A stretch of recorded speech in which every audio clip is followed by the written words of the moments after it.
Do you need a recipe for Sunday dinner? I have one for you. So, last week when I stocked up on meat, I bought a chuck roast. Chuck roast, it is 3.41 pounds. What am I going to do with this? I'm going to put it in this Dutch oven with carrots, onions, and celery. Carrots, onion, and celery are kind of the basis of everything. They're called a mirepoix, or some people call it the Holy Trinity, because carrots, celery, and onion are the base of everything. Vegetable soup, chicken noodle soup, just the base of everything. This is what makes flavor happen. These three things together. So all I did was dice up my onion, my celery, and I just left my carrots whole. Now, the celery that I bought last week, it's getting a little crazy, it's a little wonky. I was going to juice it because I saw that all the stars were juicing celery juice and they were drinking it. Well, I never got around to do that. So what I did was I finished cutting up all the celery. I threw it in a Ziploc bag, get rid of the air, and throw this in the freezer. Anytime there is a recipe for celery, it does not have to be fresh. I will freeze this and I will use this in a soup or a stock or something else. You'll use it. So don't throw away your celery if it's getting on the edge of weirdness. Freeze it. All right. So what we're going to do first is turn our Dutch oven on, turn our regular oven on, 350. Doing good so far. All right, we're going to take our meat, open it up. I usually rinse it just because it was at the store and I don't know what the store was doing. I'm going to do a quick rinse. Not that I don't trust the store. Don't trust the store. I do trust the store. It's just that right now things are weird, so why not rinse your meat, add it dry. Doesn't hurt anything.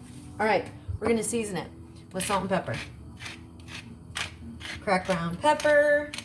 If you don't have a pepper mill, that's something that you need to buy. It's totally different than regular ground pepper. All right, we are going to put in this Dutch oven olive oil. I love my Dutch oven. You can do this same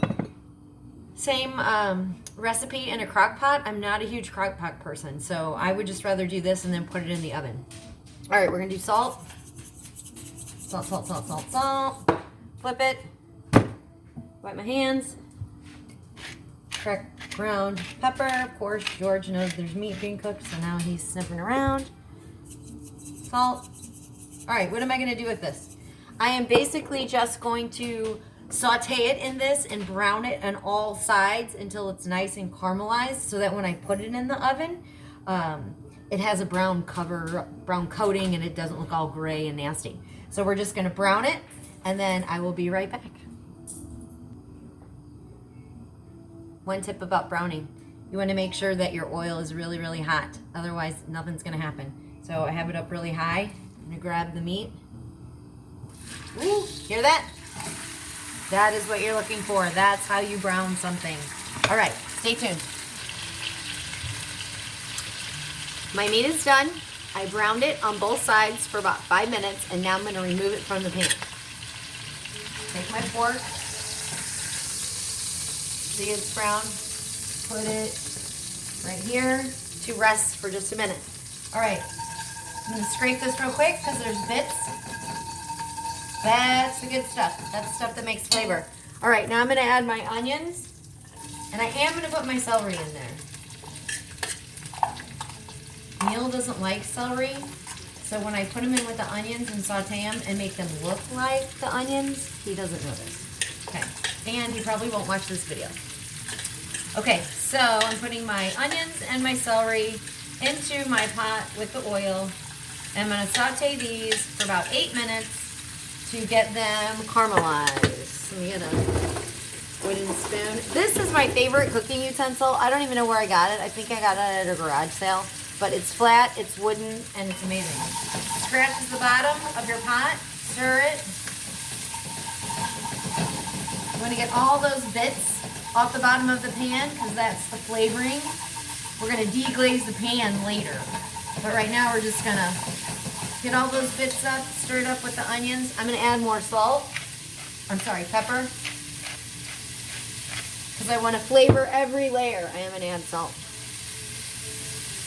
You want to keep layering every flavor. That's how restaurants get things that taste really good. And if you've ever eaten pot roast, like a pot roast sandwich at a restaurant on bread or something like that, I'm telling you, it's not made in a crock pot. It's made this way. It is made the real way in the oven. Oven is flavor. All right, so we're gonna put our salt, pepper, onion, and celery in here. We're gonna saute it. But while it's sauteing, I'm gonna tell you what else I have. I have garlic that I'm gonna throw in there. I have some thyme. I cut this from my garden, but you can buy it at the grocery store. I have 2 bay leaves. So good. And then I'm gonna use some beef broth right here. So I actually use beef bouillon cubes that I had gotten, but you can buy beef broth like this too in a powder, or you can buy it in the cartons already made. If you buy it in the cartons already made, make sure you get it with no salt, because what happens is when you add that to food that you're also salting, that's how it becomes too salty and you're like, what the heck happened? It's because you're using things that are salt. This has a lot of salt in it, so make sure you don't over salt when you're cooking with the beef bouillon. All right, so mine is still there. Some people put red wine in it when they're gonna cook it. I don't. I don't ever use red wine with meat because that's what turns it gray. So I don't know if sometimes you've made pot roast and you add wine and you think, oh, this is gonna be so great, and then it's kind of like it's flavorless. It's because you've added white. If you added the red wine just basically cooks out and turns the meat a strange color. So you don't want to do that. I'm also going to add some mushrooms. I buy mushrooms when they're on sale and I throw them in the freezer just like this. Mushrooms is one of those things that you always want to have on hand. However, they get wonky really, really quick. So I don't even put them in the fridge. I throw them straight into the freezer. Hush. Because I can pull them out and use them for pasta. I can put them in soups. I can make it in this. I can just saute it right out of the container with a little olive oil, salt, and pepper, and put it on top of steaks. So there's no reason to not have mushrooms on hand. All right, we're going to cook this for 8 minutes, and then we'll be back. 8 minutes is up. Celery and onions are caramelized. You want to make sure you get them caramelized because that's going to add another layer of flavor. All right, now what we're gonna do is add in our carrots, add in our garlic. A little garlic, so I just put in however much I want. Give it a little stir, stir. Stir, stir. Grab our meat. This is heavy. I'm gonna put that right on top. All right, so we got our celery, our onions, our carrots, our garlic. Had some olive oil in there still. We put our meat on top. Now we're gonna go ahead and add in 3 cups. This is a wet cook. Remember in one of the videos I told you there's a wet cook and a dry cook? This is a wet cook. So I'm gonna put that in there. I needed 3 cups. This was only 2 cups. So I'm gonna add another cup just of water because I have my beef bouillon there. I'm gonna put my sprigs of thyme. I'm not going to do anything but throw them in there. I will do something with them. I'm going to stick them a little bit down in the water so they don't just sit on the top. I'm going to take my 2 bay leaves, stick those in there, stick them down in the side so they're in the water. All right, what I'm going to do is I am going to raise this to high. I'm going to bring this to a simmer. Let me try my broth real quick. Oh, it's good. So good. So I'm going to bring this to a simmer. Once it's in a simmer, I'm going to put the lid on it, and then I'm going to put it in the oven for an hour and a half. And I'm going to leave the lid on it, and I'm not going to look at it. I'm going to leave it alone. After that, I'll be back. Got the mushrooms. Dump those on top. Break them up.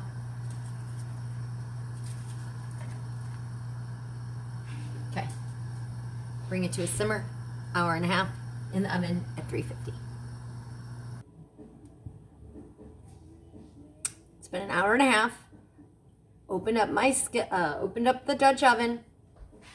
The next step is to just pull out. Oop, there's the timer. Or telling me the door's open. I'm gonna pull out the thyme sprigs. If I was gonna put potatoes, I wanted to have potatoes with it. Now's the time I would put it in because it still needs to cook 1 more hour. So far we're an hour and a half in. It looks good. I'm gonna post a picture. My mushrooms are good. My juice is good. The meat's getting tender, but it's not there yet. It still needs another hour. Claire is sniffing around the oven like, can't wait, Mama. All right, I'm gonna close it up. Lid back on.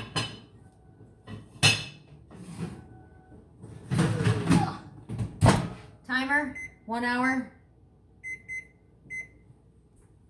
Stay tuned. It's finally done. It's been cooking 2.5 hours. So now I'm gonna pull it out of the oven, shred the meat, show you how to make the gravy or sauce, whatever you wanna call it. All right. Oh. Pulling it out. Now, we want to, it is very hot, very hot. And pull it out.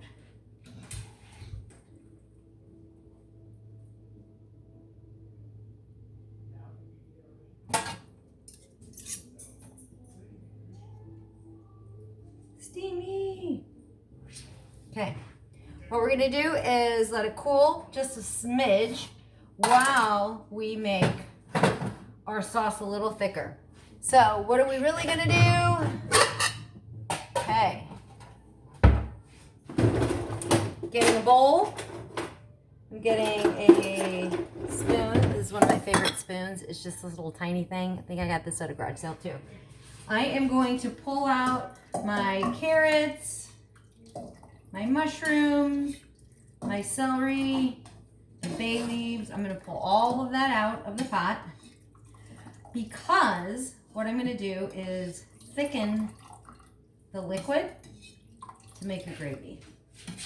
There's two ways, well, there's a couple ways to thicken liquid. One is a roux. George, you know what a roux is. A roux is, let's say, half a stick of butter, which is a half a cup. Half a stick of butter and then a half a cup of flour. You melt the butter and the flour and you brown it in a pan and that makes a roux. That is how you thicken different sauces.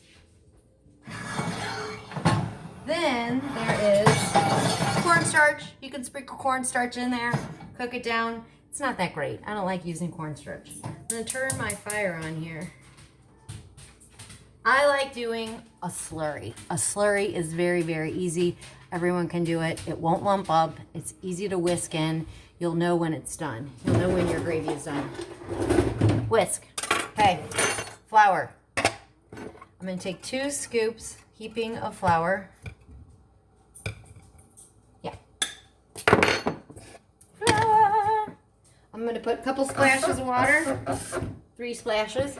I am going to mix it. What am I doing? I'm making a slurry that kind of looks like Elmer's glue, but thinner. Okay, my liquid is boiling. I want it to boil down a little bit. I want to whisk it a little bit to get all of the prawn off of the sides. That's all the goodness. Okay, it's boiling. Making my slurry.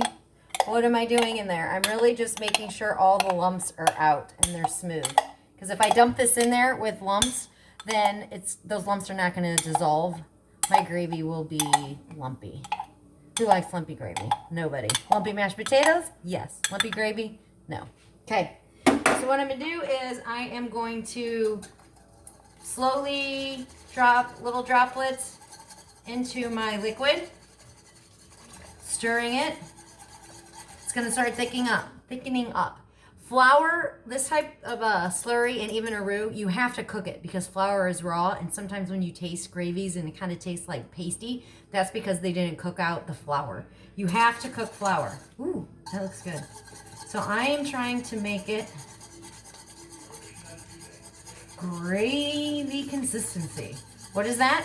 Whatever you want it to be. Could be thick, could be thin. I want it kind of medium. All right. I'm gonna take a picture of it and put it on Facebook. I know you love gravy, George. It's down there whining. Scrape down the sides. All right. I still have a little extra. Not a big deal. This is going in the trash.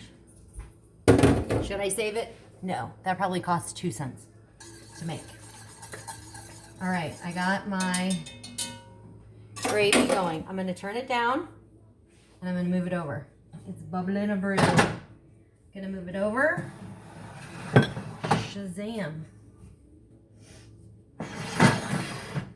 It's gonna still cook out because it is burning hot. All right, now I'm gonna take my pan, 2 forks, any kind of fork, doesn't matter, and you're basically gonna pull the chunks of meat apart. How fine should you pull it? However you want. If you're gonna make sandwiches, you should probably pull it apart pretty good so that you can bite sandwiches. If you're just gonna eat big chunks of meat and put it with the gravy, there's a little bit of fat right there. I'm gonna cut that fat off. But as you see, you pull it apart. That's what it should look like. It's delicious. Smells good. Somebody stopped by the house and they said, "What are you cooking in there?" I said, "Pot roast."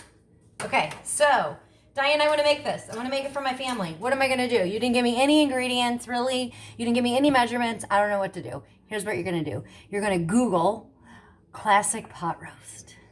And the first one that comes up should be the easiest. You're going to follow the directions. You're going to make it, take a picture of it, and put it on Facebook and say how delicious you think it was. Now, the gravy and the slurry that I did is not in that recipe because I did look to make sure that that was something that I could direct you to. That is not in there. So you do have to watch my video and make that yourself. All right, this is going to be delicious. Neil's going to love it for dinner. What am I going to serve it on? I'm going to serve this on white cheddar polenta. That's a whole nother video. What should you serve it on if you don't know what white cheddar polenta is? You can make mashed potatoes and you can put it on top of mashed potatoes. If you, an hour ago, put potatoes in the pot, you don't need to serve it with anything. You just serve it with your carrots, celery, onion, and your potatoes. My mom will probably make like a cauliflower mashed potato type thing and eat it on top of that because she's trying to be gluten-free. And I think that's it. I'm going to keep shredding this. I'm going to take a picture. You want to watch me try it? Make sure it's good. It's so hot though. They're in there playing a game. So good. It's salty. It's peppery. Dip it in the sauce. I gotta tell you, one of the things I do make that kind of surprises me is I can make gravy. I don't know where I got it, but that's one thing I'm good at is gravy. And that gravy is perfect. All right, if you have any questions about the classic pot roast, Google it or reach out to me. I hope that you learned something and that you make this for your family because they're going to love it. Okay, have a good week.